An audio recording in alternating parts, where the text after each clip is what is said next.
Alors ce soir, le thème que le Seigneur a mis dans mon cœur, c'est « J'ai trouvé David, mon serviteur ». J'ai trouvé David, mon serviteur. J'ai trouvé David, mon serviteur. Voilà. Alléluia. Et vous allez vous appuyer sur Psaume 89 à partir du verset 20 au verset 27. Alléluia. Voilà. Bien-aimés frères et sœurs, pour ceux qui nous prennent en marche, sachez que vous êtes à temps de restauration. Belle émission divine tous les jeudis 18h-20h. Bien-aimés frères et sœurs, ce soir nous sommes au rendez-vous avec l'homme de Dieu, l'élu de Dieu, le pasteur Yao Samson. Bien-aimés, vous avez très bien entendu. Oui, bien-aimés, j'ai trouvé David, mon serviteur, est bien-aimé le thème de ce soir. Et il va s'appuyer sur le psaume 89, versets 20 à 27. Nous allons l'écouter et revenir pour tout à l'heure. Alléluia. Alléluia. Que Dieu vous bénisse. Amen. Que Dieu vous bénisse. Vous qui m'entendez ce soir, je crois que le Seigneur a une parole pour vous. Le Seigneur n'est pas un Dieu de hasard. Il dit qu'il envoie sa parole est guérie. Il est fait échapper de la force. Quand Dieu veut guérir quelqu'un, il lui envoie une parole. Quand Dieu veut sauver quelqu'un, il lui envoie une parole. Et si ce soir, tu m'entends ce soir, cela veut dire que Dieu a une parole pour toi. C'est pourquoi je veux que tu puisses de là où tu es te disposer et faire cette prière avec moi avant que je ne donne cette parole. Amen. Seigneur, nous te rendons grâce, nous te bénissons pour cette opportunité de t'écouter, de t'entendre ce soir. Amen. Que ton nom soit glorifié, que ton Amen. nom soit magnifié. Amen. Seigneur, viens nous donner ta parole. Alléluia. Viens nous donner de comprendre ta parole. Amen. Que Seigneur, je parle une fois et que tes enfants entendent deux fois. Dans le nom de Jésus-Christ. Amen. Que chacun dans le langage, comme le jour de la Pentecôte, où chacun t'a entendu dans sa propre langue. Que chacun puisse t'entendre ce soir Amen. dans sa propre langue, dans son propre langage, selon ses besoins, au nom de Jésus-Christ de Nazareth. Amen. Ouvre l'entendement de nos cœurs. Je te recommande ces ondes. Que l'atmosphère de là où chacun m'écoute ce soir soit saturée de ta présence dans le nom de Jésus-Christ de Nazareth. Amen. Amen. Alors, comme je l'ai dit tout à l'heure, le thème que le Seigneur a déposé dans mon cœur pour chaque personne qui m'entend ce soir, pour toi qui m'entends ce soir, c'est « J'ai trouvé David, mon serviteur ». Je lis la parole de Dieu dans le livre de Psaume 89, dans d'autres versions le verset 20 et dans d'autres versions le verset 21. Il est écrit ceci: j'ai trouvé David mon serviteur. Je l'ai oint de mon huile sainte. Ma main le soutiendra et mon bras le fortifiera. L'ennemi ne le surprendra pas et le méchant ne l'opprimera point. J'écraserai devant lui ses adversaires et je frapperai ceux qui le haïssent. Ma fidélité et ma bonté seront avec lui. Amen. Et sa force s'élèvera par mon nom. Je mettrai sa main sur la mer et sa droite sur les fleuves. Je vais aller plus loin même.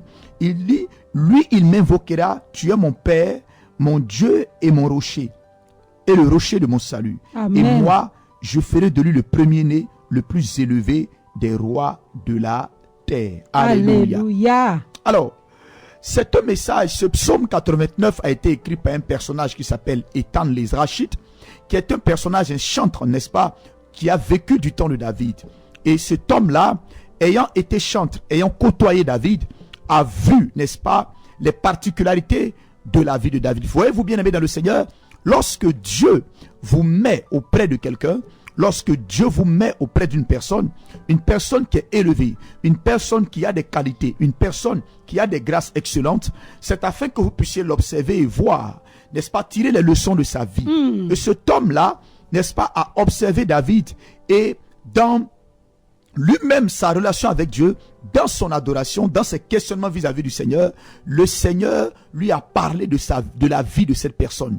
Il est très important que Dieu vous parle de la vie des gens que Dieu vous donne. Amen. Un pasteur que Dieu vous donne. Amen. Un frère que Dieu vous donne. Amen. Un leader que Dieu vous donne. Amen. Une personne de qualité que Dieu vous donne. Il est très important que vous puissiez, n'est-ce pas, entendre, n'est-ce pas, Dieu au sujet de la vie de cette personne. Et cet homme-là, Alléluia. il a entendu Dieu au sujet de la vie de David. Et vous savez, j'aurais voulu que Dieu dise autre chose. Mais, par exemple, parce que David n'était pas n'importe qui. David était un roi. Le premier, l'un des premiers rois qu'Israël ait connu. Le deuxième exactement. Mais on pourrait dire le plus grand roi qu'Israël ait connu. Amen. Pourquoi? Parce que David a été un roi. Et lorsque David a régné, la Bible déclare, Dieu dit à David que son trône va être éternel. Et donc David a vécu avec plusieurs manteaux. David était sacrificateur, David était roi, David était chantre, il était prophète. Mais dans toutes ces qualités que Dieu lui a données, ici aucune de ces qualités n'est mentionnée. Lorsque Dieu parle de David, il dit: j'ai trouvé David pas mon roi, j'ai trouvé David pas mon prophète, j'ai trouvé David pas mon sacrificateur, j'ai trouvé David pas mon chantre, mais j'ai trouvé David mon serviteur. Amen. Et ce qui veut dire que toutes ces qualités que nous voyons, que nous pouvons, n'est-ce pas, attribuer à David, sont le résultat, n'est-ce pas, de sa vie de service à Dieu. C'est parce que David était serviteur de Dieu que toutes ces choses, n'est-ce pas, se sont révélées dans la vie de David.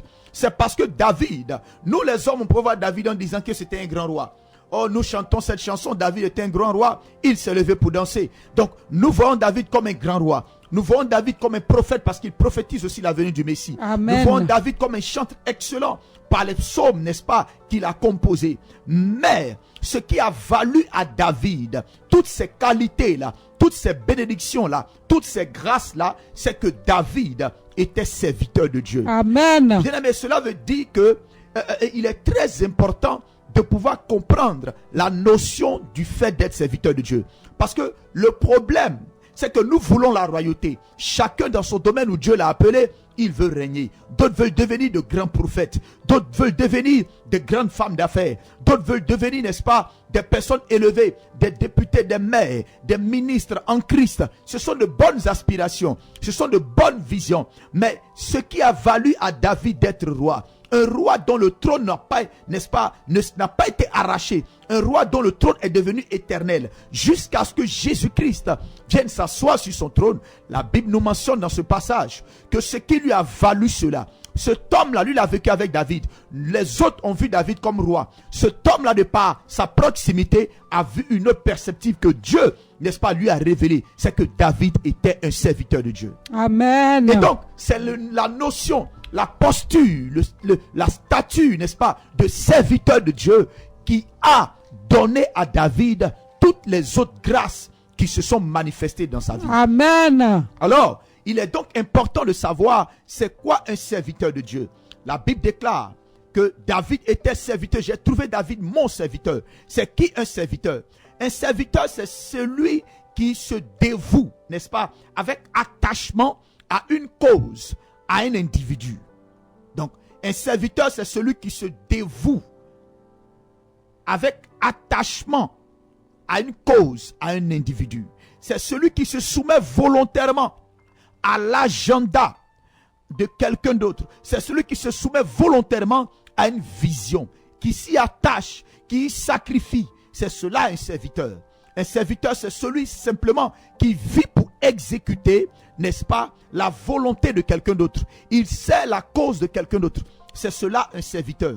Et Dieu dit, si David a été roi, si David a été puissant, si David a fait plus de 66 guerres sans avoir de défaite, si David n'a connu aucune égratignure tout le temps de son règne, si David, n'est-ce pas, a été un roi dont le règne a été puissant, dont la descendante a été encore puissante, la Bible déclare, David était serviteur. Et Dieu dit, j'ai trouvé David mon serviteur. Si Dieu dit, j'ai trouvé David mon serviteur, cela sous-entend que Dieu a cherché des serviteurs.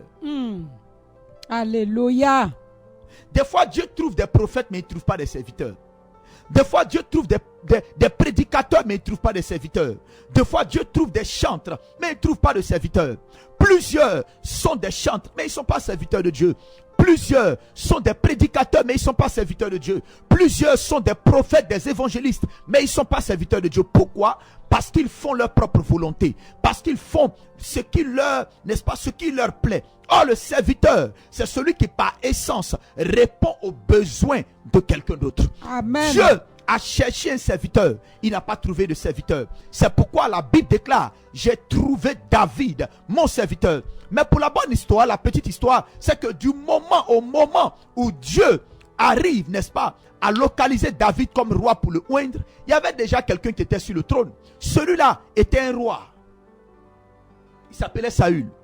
Et Saül était sur le trône. Mais Dieu dit, j'ai trouvé David mon serviteur. Pourquoi? Parce que celui-là qui était sur le trône, celui qui avait déjà reçu l'onction royale, était devenu un homme qui se suffisait, était devenu un homme qui vivait pour lui-même, était devenu un homme qui avait commencé de banaliser les choses sacrées. C'était devenu un homme qui ne respectait plus les autorités divines, qui ne respectait plus les principes de Dieu, qui lui-même c'est-à-dire que Saül pouvait, il voulait lui-même dire à Dieu ce dont Dieu avait besoin. Lorsque Dieu donnait des prescriptions à Saül, Saül trouvait que les prescriptions de Dieu n'étaient pas trop correctes. Il fallait que lui l'ajuste. Un tel personnage, quand il était surpris en faute, Saül avait toute forme de justification. Et il était sur le trône, mais Dieu avait trouvé quelqu'un d'autre. En d'autres termes, quelqu'un peut être encore en train de régner. Quelqu'un peut être encore en train de dominer, mais Dieu n'est plus avec lui. Amen. C'est une posture qui n'est pas agréable. Saül était sur le trône. Pendant combien d'années? Lorsque Dieu oint David pour devenir roi, j'en viendrai tout à l'heure, David a 17 ans. David monte sur le trône pratiquement 13 ans plus tard. Pendant tout ce temps-là, Saül régnait, mais la présence de Dieu n'était plus avec Saül. Amen. Donc, quelqu'un peut régner alors que Dieu l'a quitté.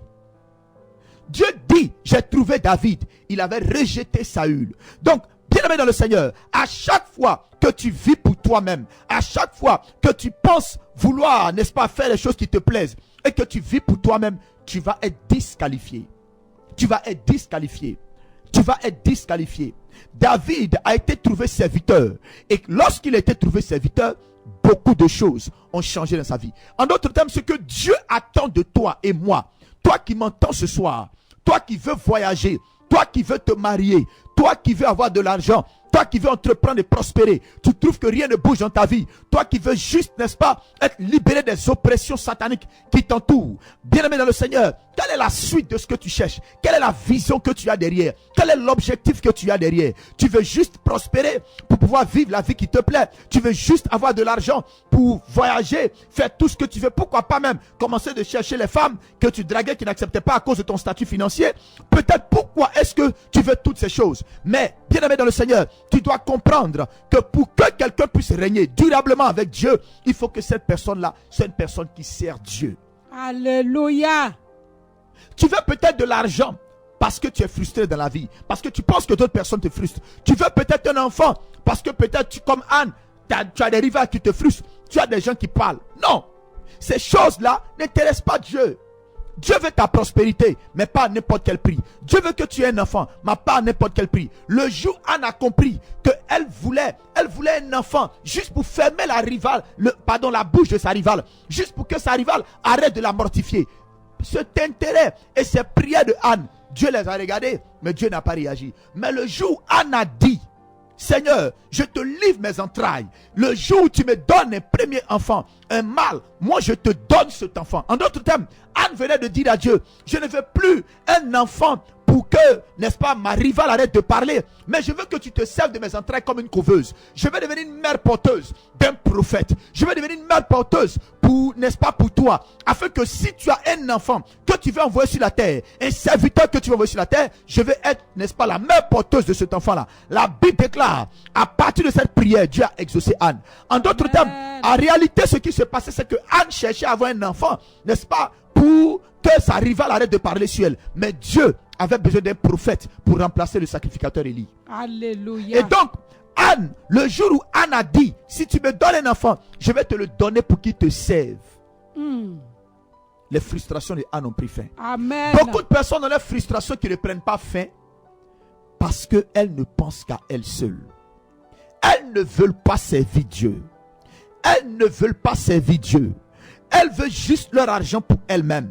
Elles veulent juste un enfant pour elles-mêmes. Elles veulent juste le mariage pour elles-mêmes. Elles veulent juste le voyage pour elles-mêmes. Bien-aimé dans le Seigneur, je suis venu t'annoncer ce soir, tu n'es pas né pour faire ta volonté. Amen. Tu es né parce qu'il y a un créateur du ciel et de la terre qui t'a fait venir afin qu'au travers de ta vie, il puisse exécuter un agenda sur la terre. Le Seigneur, maître créateur du ciel et de la terre, t'a envoyé sur la terre afin que tu puisses le servir. Il pouvait dire à Jérémie 1 verset 5, je connais les projets que j'ai formés sur toi. Parlant du peuple d'Israël, pardon, Jérémie 29 verset 11, je connais les projets que j'ai formés sur vous, projets de paix et non de malheur, afin de vous donner un avenir et de l'espérance. Parlant à Jérémie, il dit, depuis que tu étais dans le ventre de ta mère, je t'avais mis à part, je t'avais établi, je t'avais consacré prophète des nations. Amen. Et donc comme Jérémie, nous sommes nés pas pour faire notre propre volonté, mais nous sommes nés pour faire la volonté de Dieu. Amen. Le serviteur de Dieu, c'est celui qui vit pour exécuter l'agenda de Dieu sur la terre. Alléluia. Le serviteur de Dieu, c'est celui qui ne vit pas pour lui-même, c'est celui qui vit pour les causes divines, c'est celui qui vit pour l'agenda de Dieu. Amen. C'est celui à qui Dieu peut tout prendre. Le jour où Dieu lui réclame son argent, Dieu peut l'avoir. Le jour où Dieu lui réclame un enfant, Dieu peut l'avoir. Le jour où Dieu lui réclame, n'est-ce pas, son temps, Dieu peut l'avoir. Le jour où Dieu lui dit d'arrêter quoi que ce soit, Dieu peut avoir tout ce qu'il veut de lui. C'est celui-là le serviteur de Dieu. Amen. Quand Dieu trouve un serviteur de Dieu, quand Dieu trouve quelqu'un qui est prêt à le servir, cette personne-là, il l'intronise. Amen. Il l'intronise. Alléluia. Regardez un peu la vie de David. Qu'est-ce qui a fait que Dieu a dit à David, j'ai trouvé mon serviteur. Lorsque le roi, le sacrificateur et le prophète Samuel devaient aller oindre l'homme de Dieu, nous sommes dans 1 Samuel chapitre 16. La Bible déclare que Samuel est en train de pleurer sur Saül. Dieu dit, arrête de pleurer sur Saül. J'ai trouvé celui que je désire pour roi. Oh, pourtant, c'était un enfant abandonné. C'était un enfant ignoré, même par sa propre famille. Je suis venu dire à quelqu'un qui m'entend ce soir, l'abandon des hommes n'est pas l'abandon de Dieu. Alléluia. L'abandon des hommes n'est pas l'abandon de Dieu. Amen. Le fait que les hommes ne te regardent pas ne peut pas détourner le regard de Dieu de ta vie. Si les hommes refusent de te voir, Dieu te regarde. Amen. Si les hommes refusent de porter leur attention sur toi, bien-aimé dans le Seigneur porte son attention sur toi. Alléluia. La Bible déclare, parole de Jésus n'avait ni beauté ni éclat pour nous séduire. Mais pourtant le regard de Dieu était sur lui. Amen. Je suis venu te dire ce soir, arrête de te prendre la tête avec l'affection des hommes, avec le fait que les hommes ne t'apprécient pas, avec le fait que les hommes ne te convient pas à leur rencontre. Non. Certaines fois, Dieu permet que les hommes t'isolent afin qu'ils puissent traiter directement avec toi. Alléluia. Amen. Des fois, Dieu permet que tu sois isolé afin qu'il puisse faire de ta vie ce qu'il veut en faire. Amen. Des fois, Dieu permet que les hommes t'abandonnent afin que lui, il te récupère. Et qu'au travers de ta vie, il puisse exécuter un agenda au-delà de ce que tes ennemis avaient pensé et imaginé. Dans le nom de Jésus-Christ de Nazareth. Amen. David était isolé, abandonné par son propre père, derrière les moutons. Mais David avait un caractère. Premièrement, c'est que David était un jeune homme qui était très consciencieux et responsable de tout ce que son père lui confiait. Voyez-vous, voilà un jeune homme que son père laisse seul au champ. Personne ne s'occupe de lui. Mais lorsqu'il est en face des ours, des lions, il se bat tout seul. Attends, un enfant d'environ 16 ans, 17 ans, si on t'envoie au champ, surveiller des moutons, si un lion arrivait, qu'un lion a bouffé un, que tu es venu dire à ton papa, ben écoutez, ton papa va se réjouir. Ah, au moins tu as la vie. Si le lion t'a pas mangé, on rend gloire à Dieu. Mais David n'a jamais voulu venir rendre un tel témoignage à son père.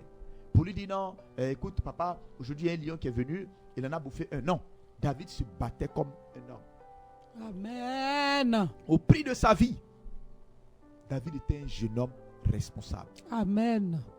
Il y a des gens qui sont en train de demander beaucoup à Dieu. Mais Dieu leur a donné peu. Dieu les observe. Ils ne sont pas fidèles. Ils ne sont pas fidèles. Pourtant, la Bible déclare, celui qui est fidèle dans les moindres choses, on lui accorde de grandes choses. Alléluia. Dieu regarde ton attitude par rapport à ta petite portion qu'il t'a confiée. Dieu regarde ton attitude par rapport au petit rôle qu'il t'a confié. Dieu regarde ton attitude par rapport à la petite responsabilité d'évangélisation qu'il t'a confiée. Dieu regarde ton attitude par rapport à tout ce qu'il te confie.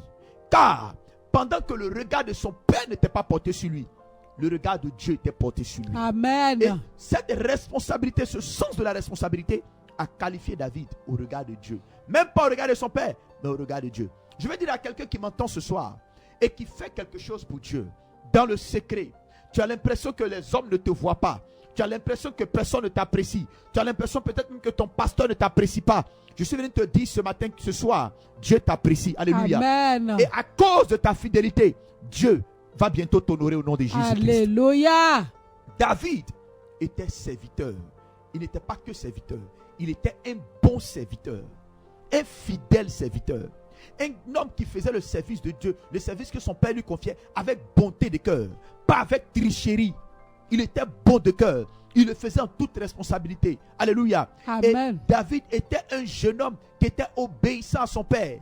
Oh, quand son père lui dit, va, t'occuper de tes frères. David était obéissant. Plusieurs enfants de Dieu sont désobéissants et ils veulent voir la bénédiction de Dieu et ils veulent voir Dieu les élever. Mais tu n'es même pas encore élevé, tu as du mal à obéir à Dieu. Et quand demain il va te lever?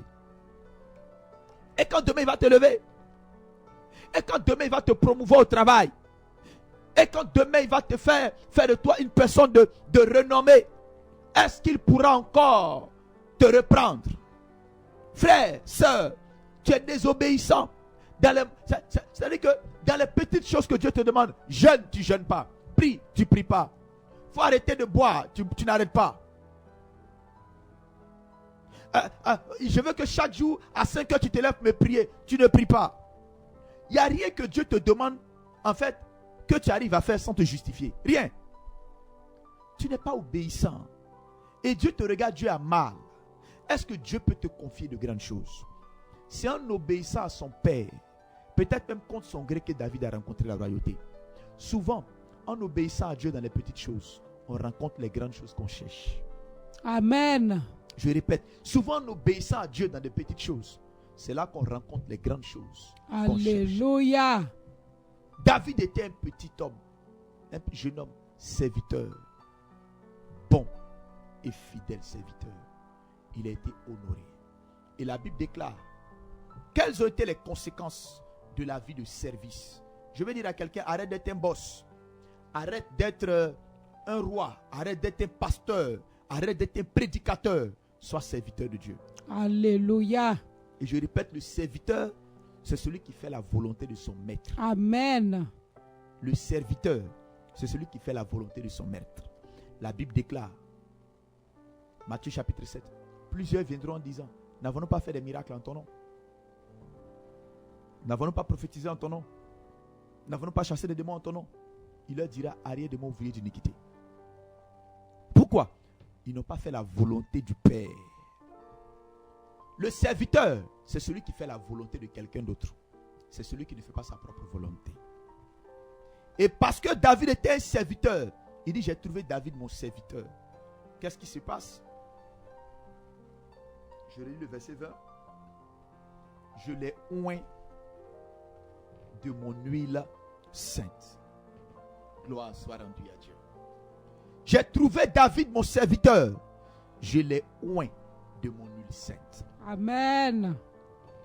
Parce que David a été trouvé serviteur, il a été oint. Quand Dieu te trouve serviteur, Dieu te oint. C'est quoi l'onction?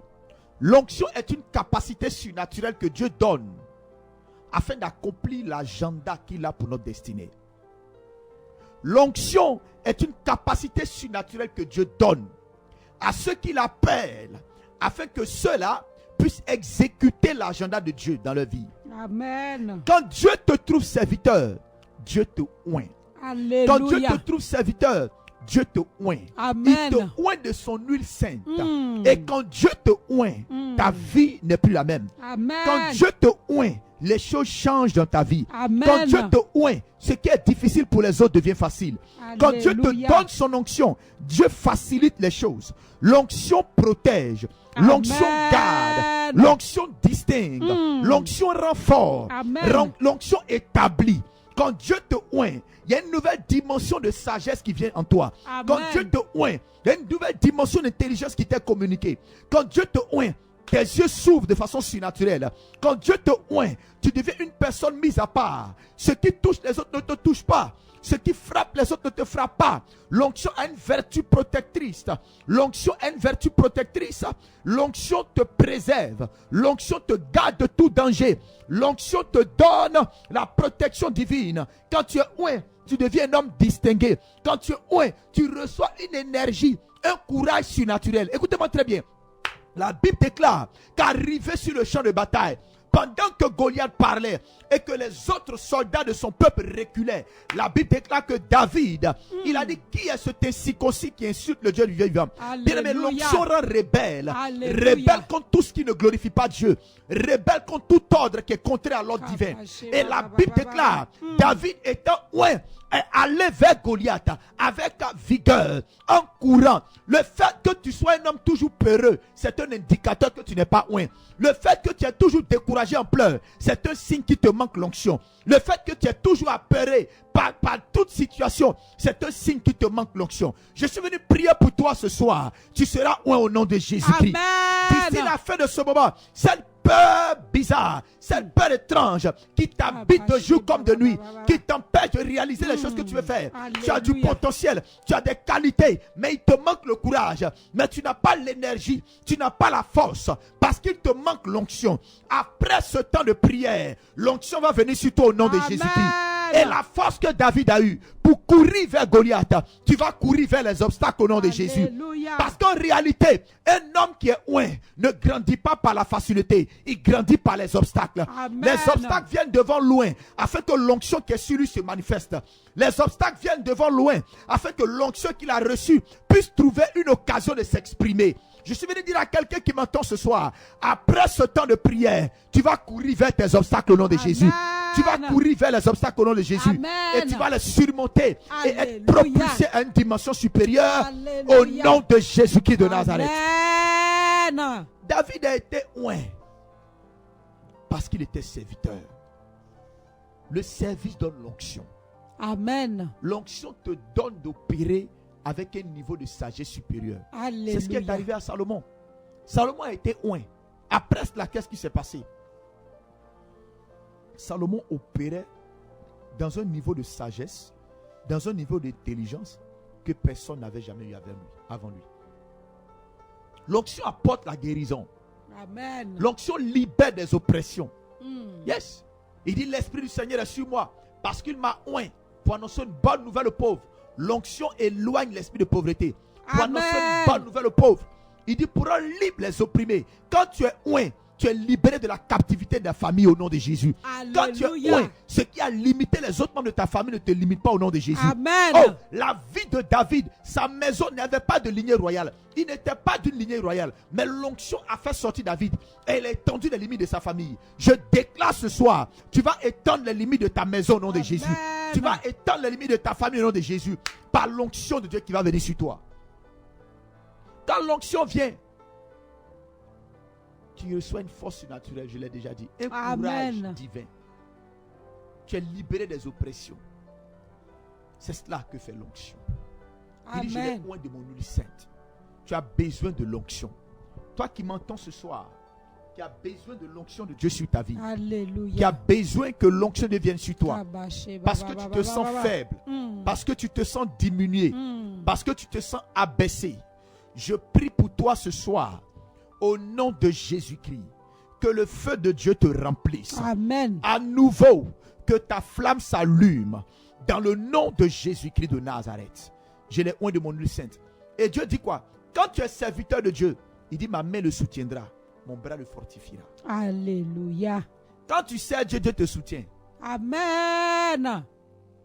Le service de Dieu n'est pas tellement dans ce qu'on fait. C'est dans l'intention. C'est très important. Parce qu'on peut faire des choses au nom de Dieu, mais pas pour Dieu. Et pas dans la volonté de Dieu. Le service, c'est dans l'intention. Il dit, ma main le soutiendra. Quand tu sers Dieu, Dieu te soutient. Dieu te fortifie.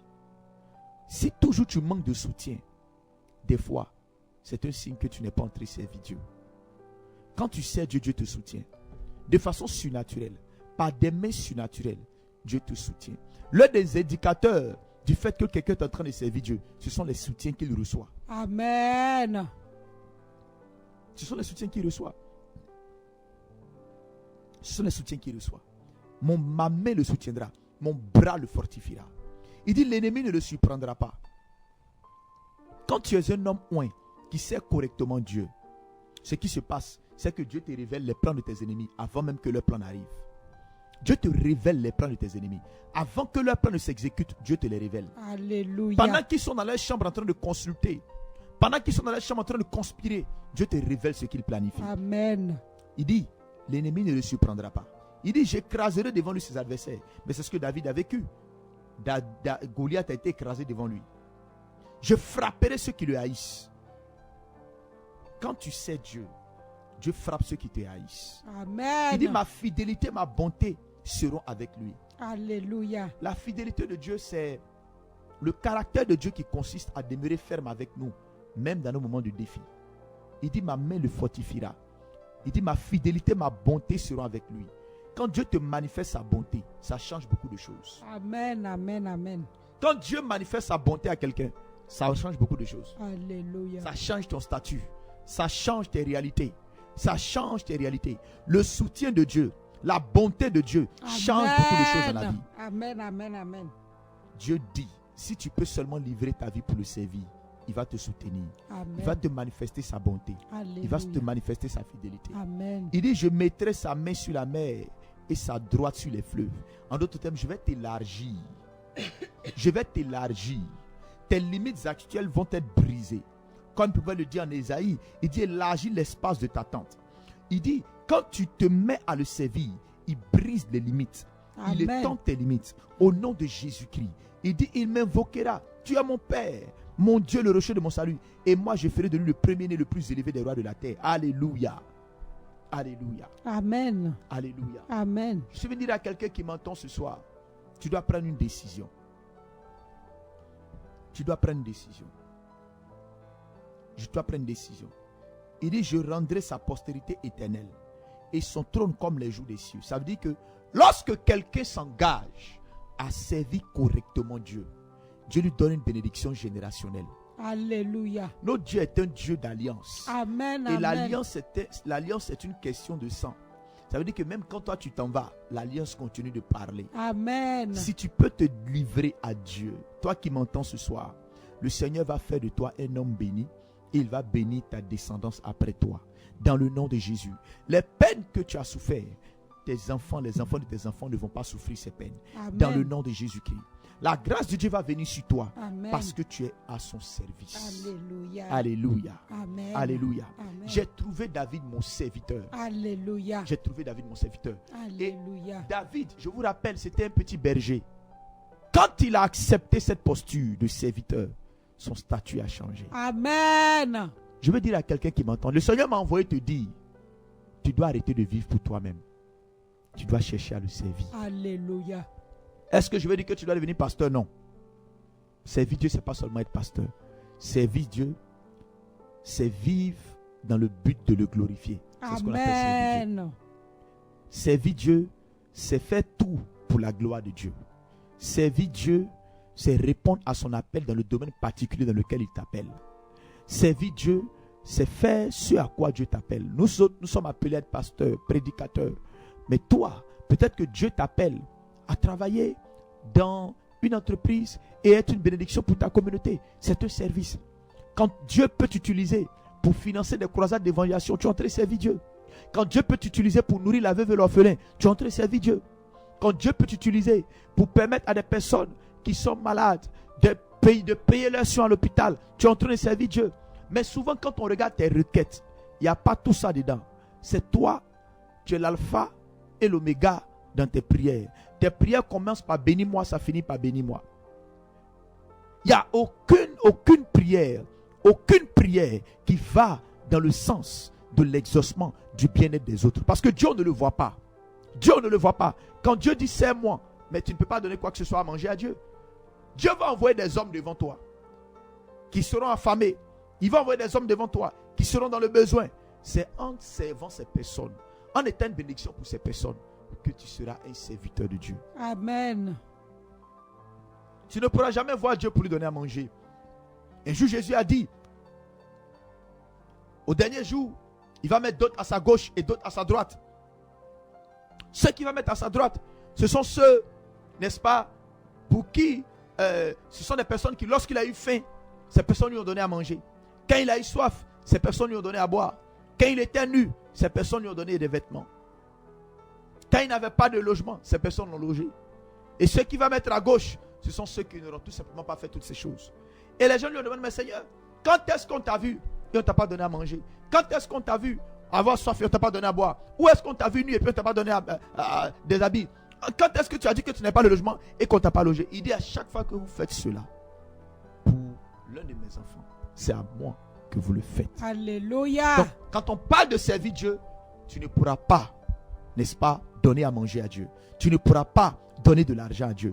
Mais Dieu va mettre des situations, des hommes, des femmes dans le besoin pour lesquels il va t'utiliser comme une source de bénédiction. Amen. C'est cela, être serviteur de Dieu. Donc, quand tu fais tes prières pour changer de statut, quand tu fais des prières pour changer de vie, quand tu fais tes prières pour devenir roi comme David, quand tu fais tes prières pour devenir un grand prophète, qu'est-ce que tu cherches à la fin? Tu veux être un prophète? Ah bon? Pour que les gens t'envoient de grosses enveloppes? Ou tu veux être un prophète pour qu'au travers de ta vie, les malades soient guéris? Alléluia. Ou tu veux être un prophète pour qu'au travers de tes proclamations, en l'espace de 24 heures comme pour Élisée, des hommes qui étaient dans le manque soient dans l'abondance? Ou bien tu veux être un prophète pour que des gens qu'on va enterrer à ta rencontre puissent retrouver la résurrection? Ou tu veux être un prophète qui va juste avoir de grosses affiches dans la ville et qui va être célébré partout, dont le nom sera sur tous les réseaux sociaux? Est-ce que c'est cela que tu veux être? Pourquoi tu veux cet honneur? Pourquoi tu veux cette gloire? Est-ce pour servir Dieu ou pour ta propre gloire? Servir Dieu, c'est se libérer, se livrer comme un instrument pour qu'au travers de nous, Dieu bénisse la vie des autres. Et si ce matin, tu peux avoir, n'est-ce pas, ce complément à tes prières, alors, je t'annonce ce soir que ton statut est sur le point de changer au nom de Jésus. Amen. C'est ce qui a fait la différence dans la prière de Anne. Elle pleurait tous les jours. Seigneur, ma rivale me mortifie. Seigneur, la Bible déclare, le joueur a dit à Dieu, Seigneur, pour moi, je n'ai plus rien à gagner. Mais si tu me donnes un enfant mâle, moi, Seigneur, je vais te donner cet enfant. Anne s'est positionnée comme quelqu'un qui dit à Dieu, Seigneur, utilise-moi comme un canal pour qu'au travers de moi, l'un de tes serviteurs vienne sur la terre. Et pourtant, dans la même période, pour ceux qui lisent la Bible, le sacrificateur Élie est en train de déconner avec ses enfants. Et Dieu voulait les changer. Et donc, pendant que Dieu cherchait quelqu'un pour remplacer le sacrificateur, Anne dit, voici mon ventre, tu peux l'utiliser pour faire venir un enfant. Amen. Les deux besoins se sont croisés. Le besoin de Anne et le besoin de Dieu se sont rencontrés et le miracle de Anne est venu. Alléluia. Souvent, pour que tu puisses voir l'exaucement, il faut faire concorder tes besoins à toi aux besoins de Dieu. Et tu verras le miracle que tu attendais depuis longtemps se matérialiser au nom de Jésus-Christ. Alléluia. Amen. Alléluia. Amen. Alors toi qui m'entends ce soir, c'est pas que Dieu ne veut pas t'exaucer. C'est pas que Dieu n'entend pas tes cris. C'est pas que Dieu n'entend pas tes prières. Mais il se peut que tu sois un peu égoïste dans tes prières. Il se peut que tu n'aies aucun projet pour Dieu dans tes prières. Il se peut que pour toutes tes prières, il n'y a que toi. Il se peut que pour toutes tes prières, il n'y a que toi. Il n'y a rien qui concerne l'œuvre de Dieu. Il n'y a rien qui concerne la vie des autres. Il n'y a rien qui concerne les serviteurs de Dieu. Il n'y a rien qui concerne la veuve et l'orphelin. Il n'y a rien qui concerne ceux qui sont dans le besoin. Rien. Tout n'est que toi. Et souvent, c'est ton blocage qui est là. Ce matin, ou du moins ce soir, le Seigneur m'envoie te dire, il te cherche. Il cherche un serviteur. Vous avez-vous, personnellement, un témoignage. Il s'est agi d'un moment donné où on traversait des moments très compliqués personnellement. Je vivais des moments très difficiles avec ma famille. Et chaque jour, je priais, Seigneur, bénis-nous. Seigneur, bénis-nous. Seigneur, aide-nous. Sinon, on va mourir. Seigneur, aide-nous. Ouvre les portes. Ouvre les portes. Tous les jours, c'était ma prière. Et un jour, pendant que je me prosternais pour prier, donc j'ai commencé à prier et répéter les mêmes prières, le Seigneur me dit, excuse-moi, ces prières que tu fais là, le jour que je t'exauce, quels seront alors tes nouveaux sujets de prière? Bon, j'avais la bouche fermée, je ne sais pas quoi répondre. Parce que vous savez, quand Dieu vous pose des questions, ne répondez pas vite. Je ne sais pas quoi répondre. La question est revenue. Tout ce que tu me dis là, tous les jours tu pries pour les mêmes choses. Le jour où je vais exaucer tout cela, est-ce que tu sais que je suis capable? Je dis oui. Il dit en une seule journée, toutes ces prières, toutes ces requêtes là, je peux les exaucer toutes. J'ai dit oui Seigneur. Il me dit alors, dès lors ce jour-là, quel sera à nouveau ton sujet de prière? Ou du moins, quels seront tes sujets de prière? Parce que chaque fois que tu viens devant moi, c'est pour cela. J'avais la bouche fermée. Et le Seigneur m'a dit ceci, et je veux le rappeler à quelqu'un qui m'entend ce soir. Je connais tes besoins et je vais pouvoir à tes besoins. Amen. Mais moi, Dieu, je suis à la recherche de personnes au travers desquelles moi je vais répondre aux besoins des autres. Alléluia. Voilà ce que le Seigneur m'a dit ce jour-là. Quand je suis sorti de ce temps de prière, notre condition n'avait pas changé. Mais je disais à mon épouse, prends un cahier. Elle a pris un cahier. toutes les personnes qu'on connaissait autour de nous, j'ai dit écrire tous leurs noms. Elle a mis leurs noms, on a mis leurs besoins, et tous leurs besoins. On connaissait plus ou moins leurs besoins, leur réalité. Et on a commencé, nos temps de prière ont commencé à se faire autour des besoins des gens. Alléluia. Autour de nous. Alléluia. Amen. Et je vous assure qu'en priant ainsi, Dieu ne nous a pas lâchés. Amen. Dieu ne nous a pas abandonnés. Dieu ne nous a pas abandonnés. Amen. Souvent, le problème qu'on a en tant qu'enfant de Dieu, on ne veut pas servir Dieu. On peut même servir Dieu dans la prière, pas seulement par de l'argent, pas seulement par le temps, pas seulement par ses trésors, pas seulement par ses talents. On sert Dieu aussi par la prière. La Bible parle de Anne, la servante de Dieu Anne, prophétesse, qui elle servait Dieu nuit et jour parce qu'elle attendait le Messie dans le jeûne et dans la prière. On peut être serviteur de Dieu juste dans le jeûne et la prière, en train de prier pour les malades, en train de prier pour les hommes de Dieu, en train de prier pour ceux qui souffrent. Tu es là, tu n'as pas d'enfant. Pourquoi tu ne décrètes pas un temps de prière chaque jour pour les femmes stériles dans les hôpitaux? Pourquoi tu ne décrètes pas un temps de prière chaque jour pour les femmes qui n'arrivent pas à enfanter?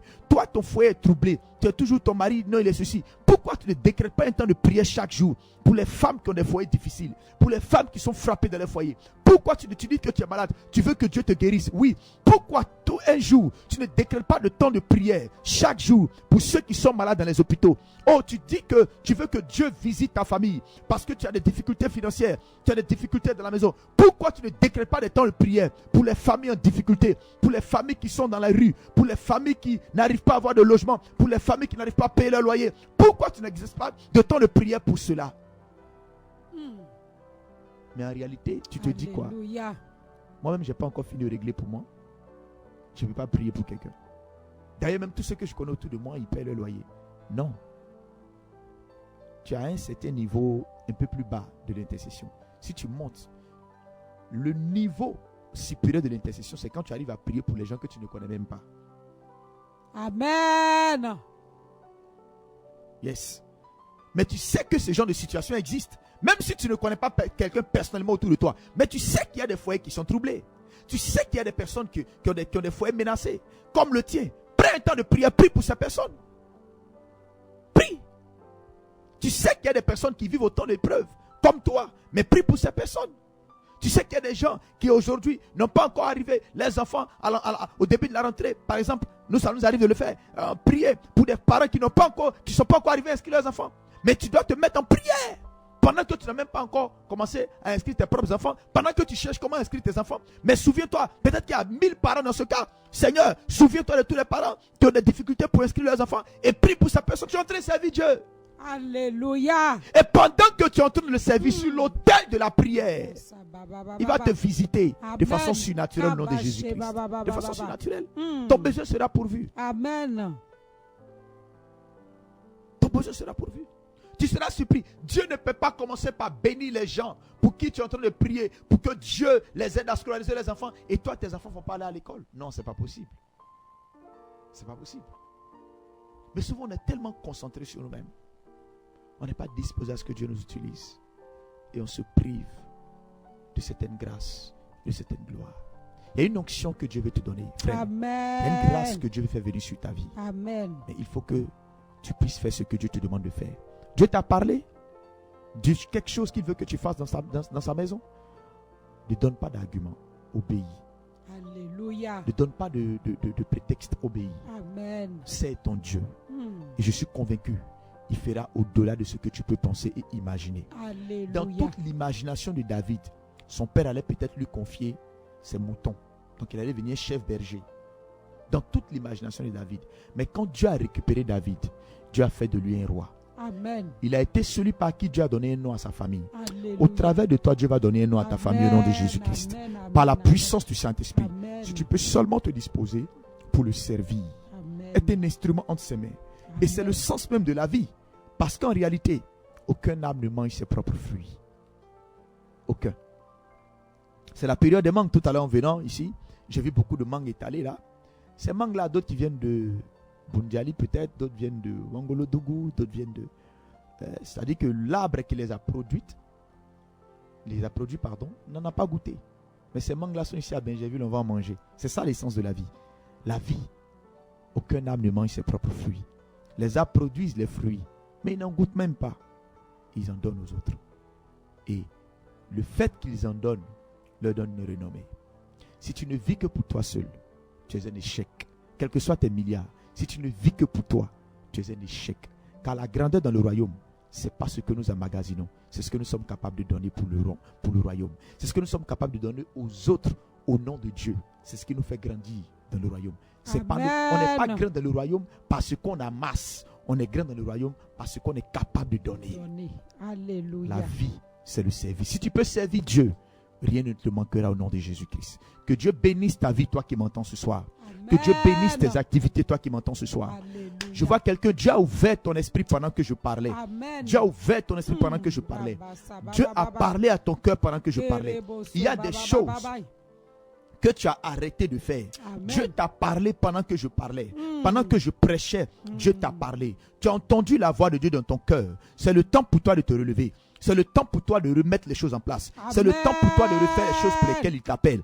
C'est le temps pour toi de te remettre en place dans le nom de Jésus. Amen. Je vois quelqu'un, tu te dis que ouais, peut-être que j'ai servi Dieu. Je n'ai pas vu la main de Dieu. Non, Dieu est un Dieu juste. Amen. Dieu est un Dieu bon.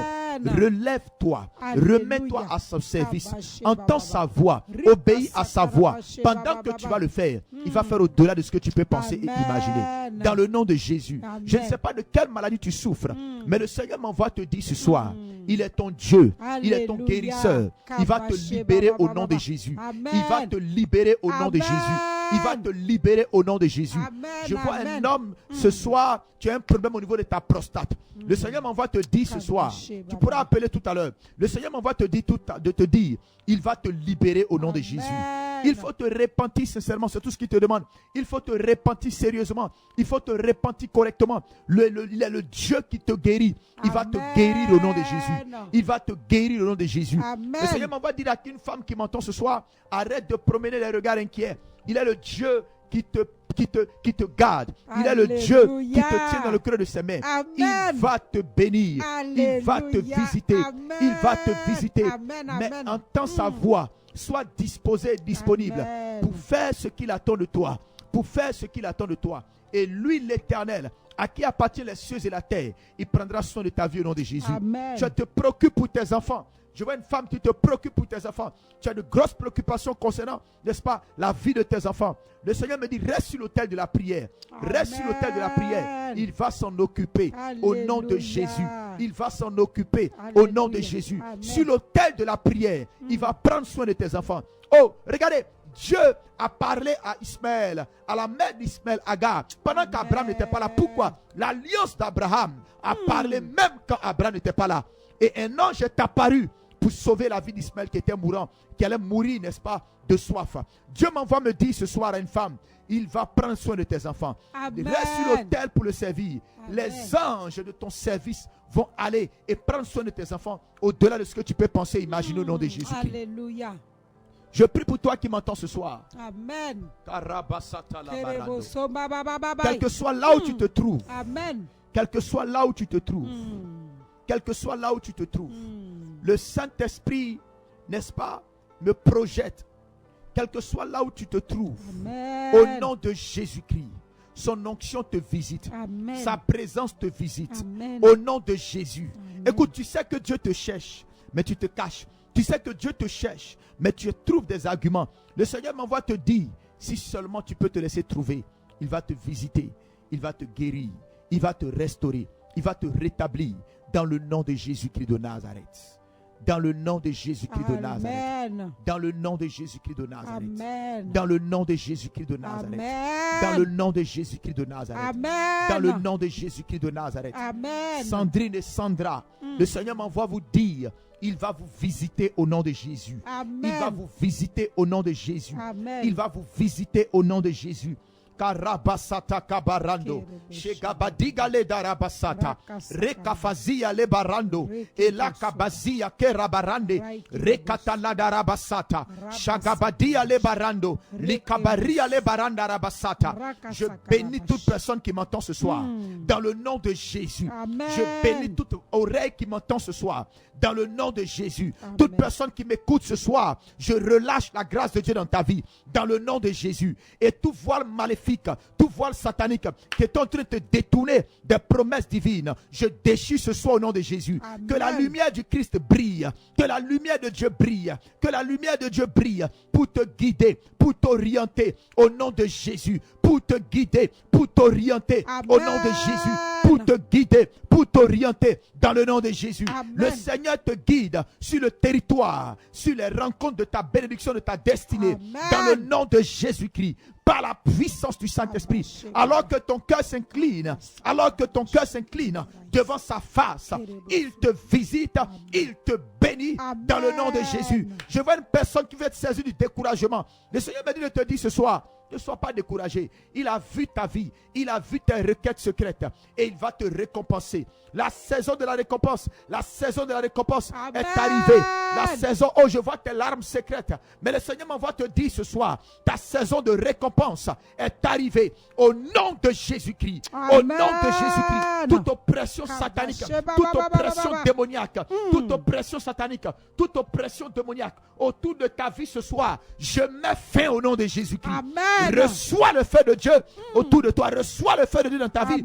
Et toute oppression maléfique prend fin au nom de Jésus-Christ. Alléluia. Il y a une personne qui vient ballonnement dans ton ventre. Le Seigneur te libère au nom de Jésus-Christ. Amen. Un ballonnement qui persiste.